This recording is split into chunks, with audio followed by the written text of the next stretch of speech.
हुजूर अलैहि सलाम फरमाते हैं, औरत अगर किसी के निकाह के बंधन में बंध जाए तो उसका ये हक भी नहीं है कि वो शौहर की इजाजत के बगैर अपने घर से निकले जब तक शौहर इजाजत न दे। अगर अल्लाह के रसूल फरमाते हैं शौहर की इजाजत के बगैर वो घर से निकली तो अब जब तक वो लौट कर नहीं आएगी, जब तक वो लौट कर नहीं आएगी, अल्लाह की, रसूल की और सारे फरिश्तों की उस पर लानत बरसती रहेगी। तो सहाबे किराम ने आसान किया और उसकी आका, करीम आका, बंदा परवर आका, हमारे माँ बाप पे कुर्बान, क्या शौहर अगर बीवी पे जुल्म करता है तो भी वो शौहर की इजाजत के बगैर बाहर न निकले?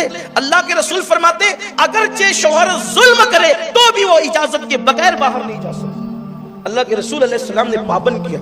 इसका मतलब यह है कि अगर लड़ झगड़ कर कोई औरत अपने शौहर के घर से बाहर निकलती है तो जब तक वो लौट कर नहीं आएगी, अब 10 दिन हो गए, 15 दिन हो गए, 50 दिन हो गए, साल भर हो गए, जब तक वो लौट कर नहीं आएगी उस पर मुसलसल लानत बरसती रहेगी। वो खा रही है तो लानत बरस रही है, वो पी रही है तो लानत बरस रही है, वो बिस्तर पर लेटी है तो लानत बरस रही है। उसकी वजह यह है कि हमारे यहाँ लड़कर जाने का तसव्वुर नहीं है।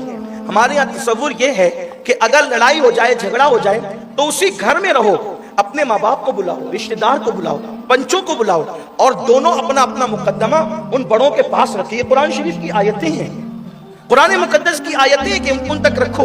और उनका काम है, किनका? माँ बाप का काम है, बड़ों का काम है कि वो उनके दरमियान सुलह कराए, सुलह की सोचे।